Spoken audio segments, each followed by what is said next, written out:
क्या वाकई मनहूस है कोहिनूर हीरा? जिस सल्तनत के पास पहुंचा उसकी सल्तनत खत्म हो गई। मैं आज आपको इस वीडियो में बताऊंगा कि कोहिनूर से जुड़े कुछ रहस्यमयी तथ्य और ये क्या है वो भी आज के इस वीडियो में आपको पता चलेगा। तो स्वागत है आपका हमारे इंडियन हिस्ट्री में और मैं आपके लिए लेकर आया हूं बहुत ही अहम वीडियो जिसके ऊपर आज तक किसी ने बात नहीं की है।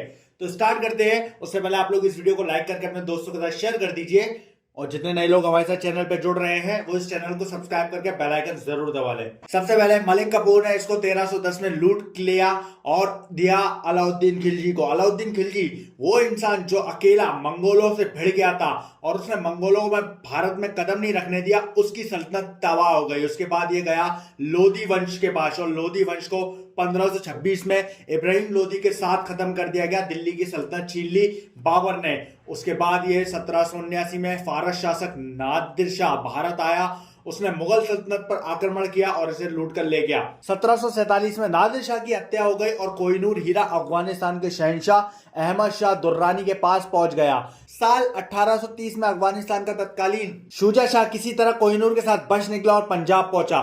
साल 1852 में ये महारानी विक्टोरिया के पास पहुंच गया। क्या वाकई में ये हीरा शापित है? कोहिनूर हीरा, ये श्राप का अर्थ इतिहास की उस बात से है जिसमें कहा जाता है कि जिसके पास कोहिनूर होगा उसकी सल्तनत बर्बाद हो जाएगी। जैसे कि आपको पता है कि अलाउद्दीन खिलजी जिसने मंगोलों को नहीं घुसने दिया भारत में वो बर्बाद हुआ। उसके बाद सिकंदर लोदी की सेना पूरी तरह इब्राहिम लोदी के साथ खत्म हो गई।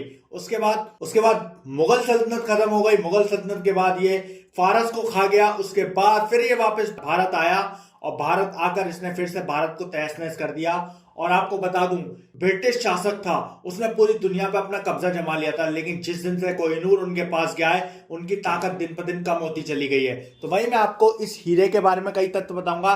हीरा कहां से आया इसका अभी तक कोई प्रमाण नहीं है, किसका है कोई प्रमाण नहीं है, लेकिन कहा जाता है यह श्री कृष्ण का समायक मणि था। कुछ लोगों का कहना है कि आंध्र प्रदेश के गोलकोंडा क्षेत्र के काकतीय वंश काल निकाला था।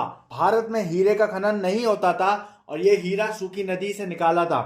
नादिर शाह अन्य लूटों के हीरे के साथ इसे ईरान ले गया था। कहते हैं गोलकोंडा किले में कुछ रहस्यमयी सुरंगें भी मौजूद हैं जो सीधा दरबार हॉल शुरू होकर हिल के बॉटम तक एक महल की ओर जाती हैं। ये सुरंगें आपातकालीन स्थिति में बचने के लिए बनाई गई थी, लेकिन इसे कोई ढूंढ नहीं पाया। किले की शानदार भव्यता का अंदाजा आप यहाँ का दरबार हॉल देखकर ही लगा सकते हैं, जो हैदराबाद और सिकंदराबाद के दोनों शहरों को ध्यान में रखते हुए पहाड़ी की चोटी पर बनाया गया है। यहाँ आने के लिए 1000 सीढ़ियां चढ़ना पड़ती हैं।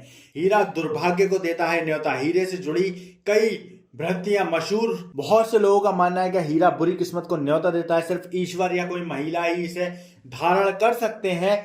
इसे धारण करने वाला पुरुष की किस्मत फूट जाएगी, ऐसा भी कहा जाता है। और ये इतिहास में आपने देखा होगा कि सबसे पहले अलाउद्दीन खिलजी, उसके बाद इब्राहिम लोदी, उसके बाद बाबर से लेकर शाहजहां तक इन्होंने शासक किया, लेकिन शाहजहां के बाद मुगल सल्तनत पूरी तरह से तहस नहस हो गई। उसके बाद फारस का नादिर शाह पूरी तरह बर्बाद हो गया और नादिर शाह के बाद ये अहमद शाह दुर्रानी के पास पहुंचा और अहमद शाह दुर्रानी के पास ये पहुंचकर भारत वापस आया। अफगानिस्तान का तत्कालीन शुजा शाह किसी तरह कोहिनूर से बचकर पंजाब पहुंचा था और पंजाब पहुंचने के बाद ये हीरा अभी इंग्लैंड की रानी एलिजाबेथ के पास है। तो हीरे से जुड़े कुछ तथ्य हैं जो मैं आपको इस वीडियो में बताने वाला हूं। हीरे को जिसने भी पहना है वो पूरी तरह से बर्बाद हुआ है, मतलब उसकी सल्तनत आगे बढ़ी नहीं है। और ये इतिहास का सबसे अनोखा तथ्य है कि एक हीरा जो कि एक बुरी किस्मत लेकर आता है। अगर हीरा अच्छी किस्मत लाता तो अच्छी किस्मत अगर होती तो हीरे को जिसने भी पहना वो और आगे बढ़ता और उसकी सल्तनत बढ़ती, लेकिन इतिहास में कहीं पर भी ऐसा नहीं दिखा है। जिसने भी इस हीरे को धारण किया है वो पूरी तरह से बर्बाद ही हुआ है, उसका कुछ सॉल्यूशन नहीं मिला। तो आज की इस वीडियो में आपके लिए एक बहुत महत्वपूर्ण लेकर आया था और हर युद्ध के बारे में हम आपको बताएंगे पूरे विस्तार से। तो आप लोग इस वीडियो को ज्यादा से ज्यादा शेयर करें, हमारे चैनल को सब्सक्राइब करें और मैं इसी तरीके की इंटरेस्टिंग वीडियो आपके लिए लाता रहता हूं। तो बस आप लोग मुझे सपोर्ट करें, मेरा मनोबल बढ़ाएं, मेरा मोटिवेशन बढ़ाएं, ताकि मैं आपको हर एक चीज से रूबरू करता रहूं। तो मिलते हैं अगले वीडियो में, तब तक आप लोग हमारे साथ जुड़े रहें और अपना प्यार और अपना सपोर्ट हमें देते रहें। Thank you so much.